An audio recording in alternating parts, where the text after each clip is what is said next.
Assalamualaikum warahmatullahi wabarakatuh. Selamat pagi anak-anak. Gimana kabar kalian? Sudah siap untuk mengikuti pembelajaran hari ini?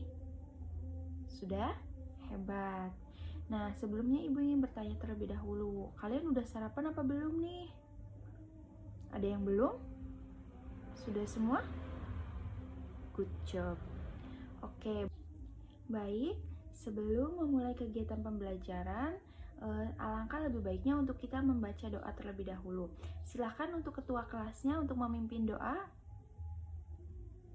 Oke, berdoa dipersilahkan.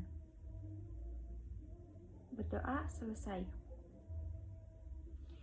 Nah, sebelum kita memasuki materi yang akan kita bahas hari ini, maka Ibu akan mengabsen terlebih dahulu ya di sini. Sebelumnya, apakah ada yang tidak hadir?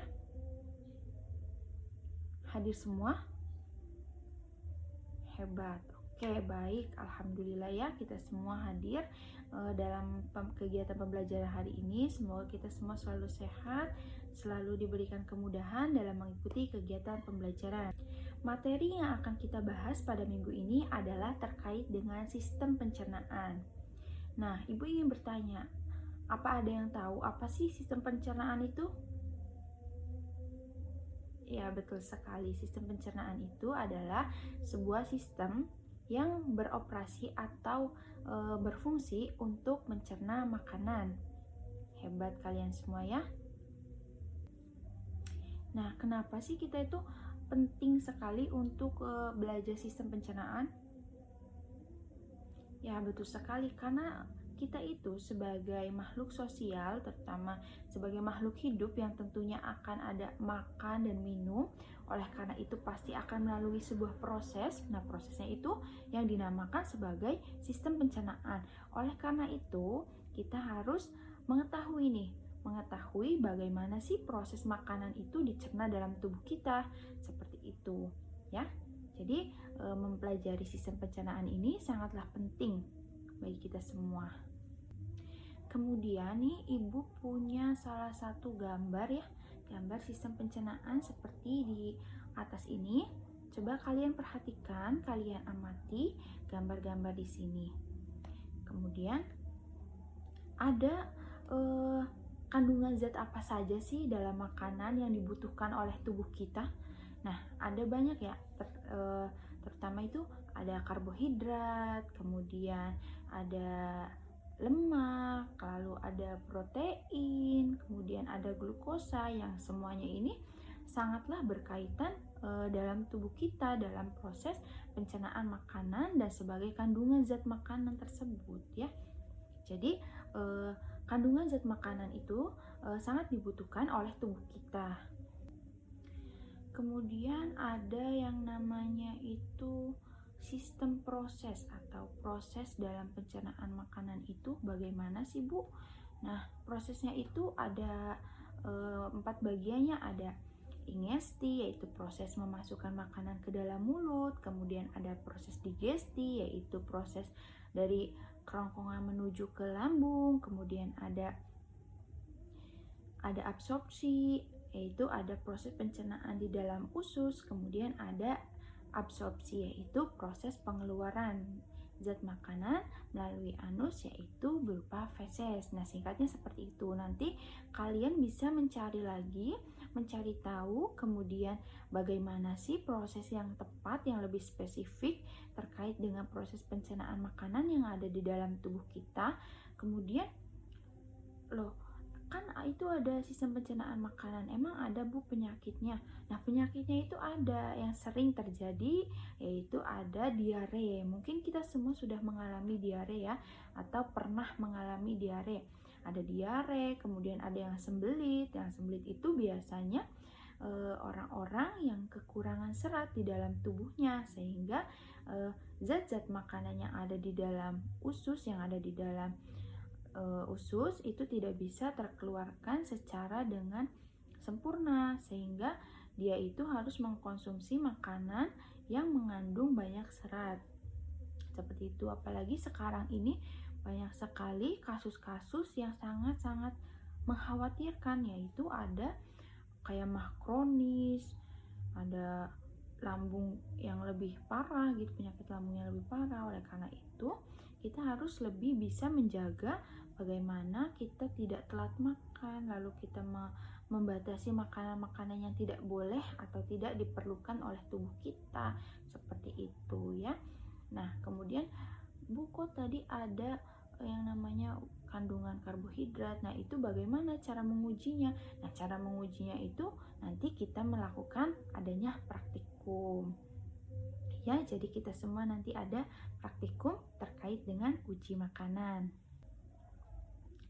Nah, untuk lebih memahami terkait dengan materi sistem pencernaan ini, maka nanti akan ada praktikumnya. Nah, praktikumnya apa? Praktikumnya itu yaitu berjudul uji zat makanan. Nah, uji zat yang akan diujikan itu apa saja sih, Bu? Nah, ada seperti tadi. Tadi kan zat makanan ada karbohidrat, kemudian juga ada protein, lalu ada lemak, dan ada glukosa.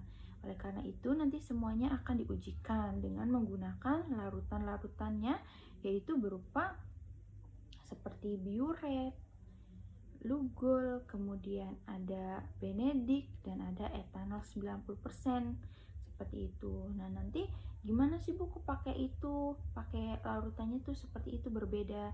Nanti kalian cari tahu sendiri. Kemudian kalian akan memahami bagaimana perubahan-perubahan yang terjadi setelah zat makanan tersebut ditetesi atau diberikan perlakuan dengan penambahan larutan dari reagen-reagen tersebut. Seperti itu ya. Kemudian nanti kan kalian akan dapat mengidentifikasi hasil dari uji pengamatannya, kemudian kalian akan lebih memahami kepada struktur jaringan organ sistem pencernaan, kemudian fungsinya, lalu bioprosesnya, serta gangguannya. Nah, kemudian nanti kalian akan diminta untuk mempresentasikan hasil dari eksperimen uji zat makanan yang dikaitkan dengan kebutuhan energi ya. Nanti kalian akan mempresentasikan di depan kelas terkait dengan uji atau praktikum yang telah kalian lakukan. Oleh karena itu, lakukanlah praktikum sesuai dengan anjurannya dan sesuai dengan prosedurnya, sehingga kalian akan lebih memahami inti dari kalian melakukan praktikumnya. Seperti itu ya. Gimana?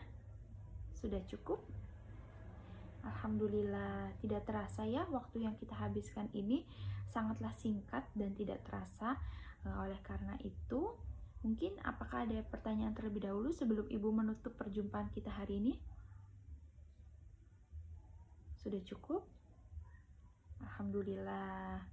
Oleh karena itu, Ibu akan menyimpulkan nih pertemuan kali ini, yaitu di mana sistem pencernaan adalah serangkaian jaringan organ yang memiliki fungsi untuk mencerna makanan.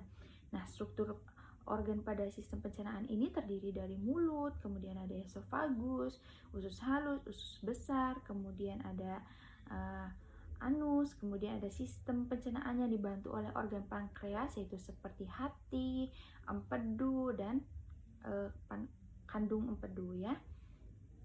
Kemudian zat makanan yang memiliki peranan penting untuk pertumbuhan dan perkembangan tubuh atau penghasil energi dan mengatur proses kimia dalam tubuh, yaitu zat makanan ini tersusun atas 4 komponen yang utama yang meliputi tadi seperti tadi ya, ada karbohidrat, lalu ada lemak, ada protein, dan juga ada glukosa.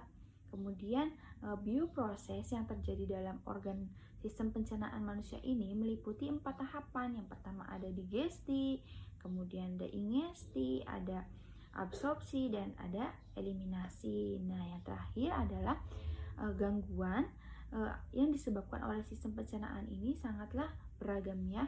Yang sering terjadi itu ada diare, kemudian ada wasir, kemudian ada tukak atau gastritis, lambung ya, dan sebagainya. Oleh karena itu, kita semua harus lebih bisa menjaga kesehatan tubuh kita.